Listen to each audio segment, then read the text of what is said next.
Hey everyone, welcome back to the channel, Legacy Garage with me, Ryan. I'm joined today with Riley, and we're very excited to talk about our newest and latest project. That is the building of the Tamiya Lunchbox RC. Today we're kicking off with an epic new series that's going to be taking us from a box and a big pile of plastic and tiny little screws and building it into this insane wheelie-popping monster RC truck. Alright, so let's talk a bit about this. The Tamiya Lunchbox RC model was first introduced in 1987, so the concept is slightly older than some of us here, but it's well known for its boxy van-like body shape, its big chunky rubber tires, and its insane wheelie capabilities. We're going to kick off this series today with first of all unboxing the model and process. This is a first for both myself and Riley, so we've got a lot to learn, and we're just looking forward to it. It's going to be an awesome project. We can't wait to get it done and show you some awesome video footage of us having a good time playing with the RC car. Hey, I can't wait. All right, so just chatting about the Tamiya Lunchbox. They say that it can be thought of as that groovy old uncle of RC cars. It's nostalgic. It's not really known for its speed or agility, but pretty famous for its wheeling capabilities. And yeah, we're just having a good look at all of the footage out there and can't wait to get started with the project. So yeah, this promises to be an entertaining and slight bit of unadulterated fun. Hope you enjoy the journey with us, and we're going to get straight into the unboxing. So the moment you've all been waiting for, let's have a look at the Tamiya Lunchbox RC car. Cool.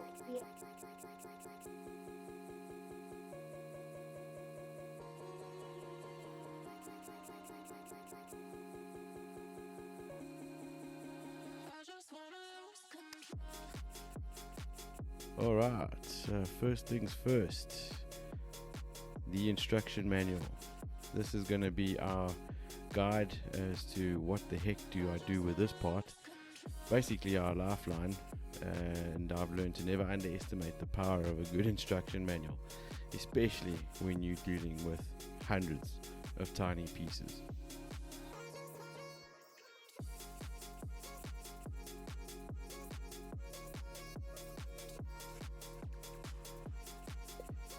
Take a look at those big squishy rubbery tires, perfect for being able to drive the lunchbox all over all sorts of cool terrain and being able to bounce and wheelie. I think these are gonna do just fine. What's else in the box? We got lots of packets with all the pieces that are nicely labeled in the instruction manual. There we've got the wheel hubs, and there's the body, nice and solid piece of plastic, shouldn't be too easy to break, and we're going to be painting that the Tamiya yellow. The chassis, nice and solid plastic. There we've got more parts for the engine section and of course the windows. Another piece of instruction and the sticker kit, can't wait to get those stuck all over the body. In the smaller box, we've got all the smaller pieces. We've got the ECS controller, that's the bumper, and more parts for the transmission and suspension. There's the motor, quite a powerful little beast that. Cogs and all the parts for the suspension. The bags all come nicely labeled as per the instruction manual, with all the tiny screws and bits and bobs. And that is what we're expecting the final product to look like. Really can't wait for this. So the unboxing was fun. Now we've taken some time to study the instructions, we've laid out all the pieces, and we're looking forward to seeing that all come together.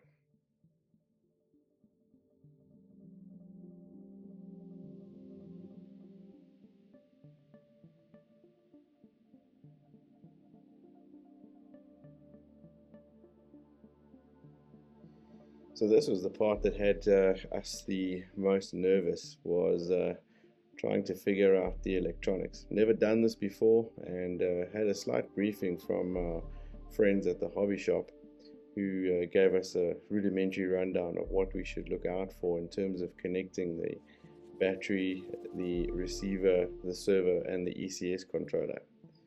And yeah, I was quite stressed about getting this wrong.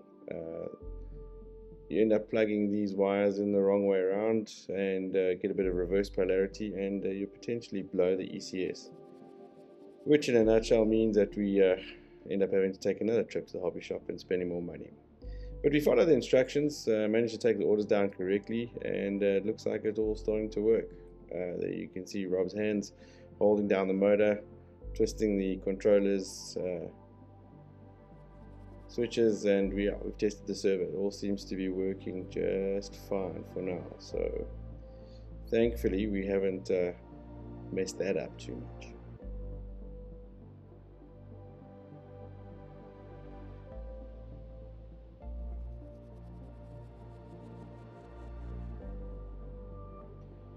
I just wanted to be double sure that we got everything done correctly, so disconnected it, reconnected it, and made 100% sure that it was all definitely working properly, so that we could move on to the next step.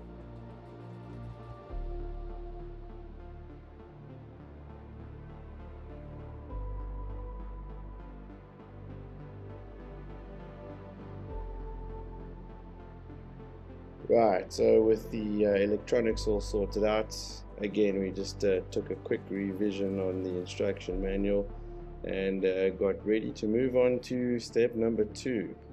And this basically involves assembling the servo and then putting that into the chassis body. But before moving on, we thought we would get clever, because we identified that the screws in those smaller packets have all been labeled, as you can see, A, B, C, and D, and we didn't want to risk losing anything, so we thought we'd get smart and empty out all the packets into an organized container. Felt pretty smart about this now, knowing that we shouldn't battle to identify which parts are from which packet. All part of the learning process, I suppose, because staying organized is pivotal, especially when you're dealing with hundreds of these tiny pieces, and you just can't afford to let anything go missing.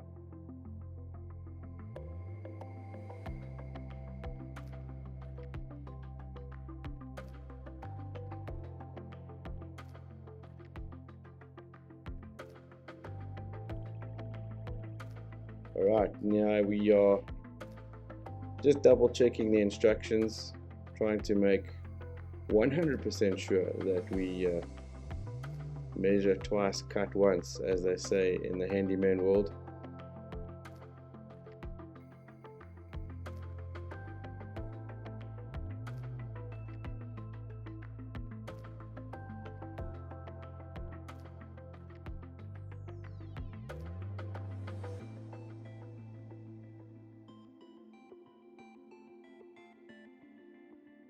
I have to be honest, there's something quite satisfying about deciphering this complicated book of instructions. Tamia didn't really make it all that simple at first view of the instruction manual. Honestly, it took a good half an hour to 45 minutes to decipher the codes and to really figure out the structure in which the instruction manual is laid.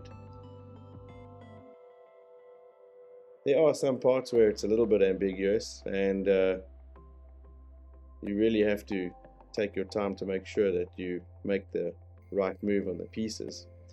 And as you'll see later on, we hit a bit of a stumbling block when it came to putting in the on-off switch, but more about that a little bit later.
Now we get to the part where we get to actually install the servo into the chassis. And once again, we took some time to follow the instructions and really make sure that we positioned it correctly.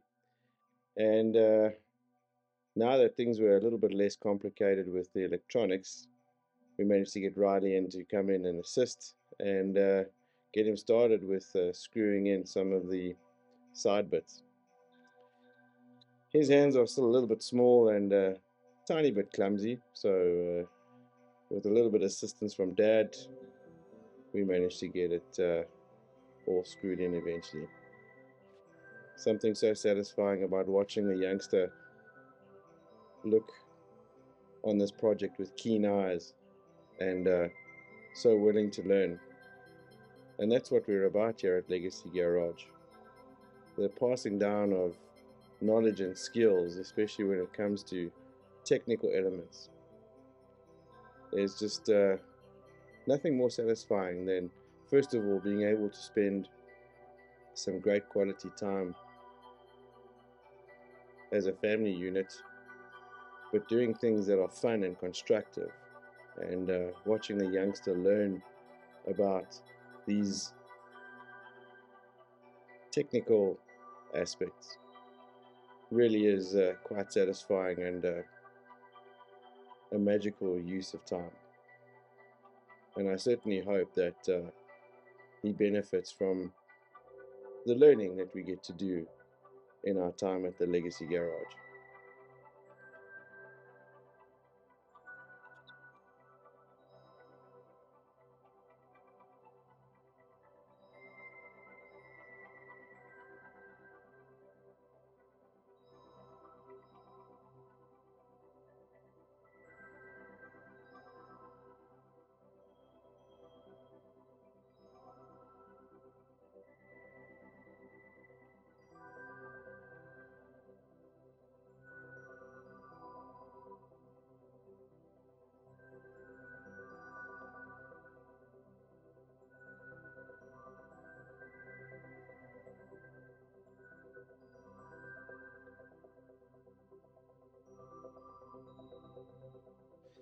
Something really cool about moving on in the steps as you go through the project and actually starting to see it all come together.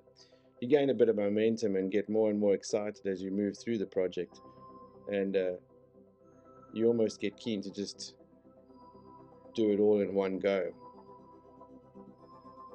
Here's where we hit a bit of a stumbling block, because as we were analyzing the instructions on how to fit the rest of the electrical components, we realized that there's a bit of a misstep in the instructions and the parts don't quite match.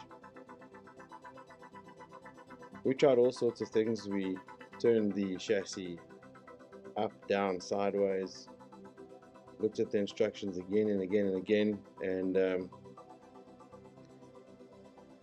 eventually we just realized that there has to be some sort of an error here.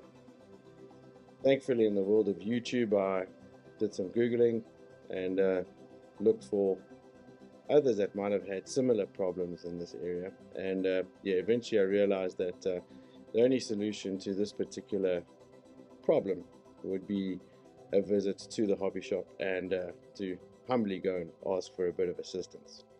So that's where we're at, and the rest of the build will take place in part 2 of this series. Right, so we were slightly defeated by this one today because as we got closer to installing the internal electronics, we realized, as you can see in the reel there, that there's a bit of a mismatch as to how the on-off switch should be installed into the body, because the instructions don't quite match what's happening with the physical cutout in the body here.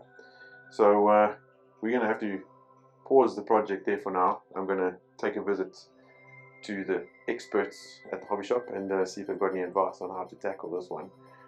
Yeah, we looked at it at all sorts of angles, reread the instructions, and realized that this one had just outsmarted us. So yeah, feeling a little bit flexed on that one, but yeah, I'm pretty sure the chaps at the hobby shop are going to be able to give us some good advice, and we'll return in the next video with the rest of the build. So thanks for watching, and we'll catch you in part 2. Ciao for now.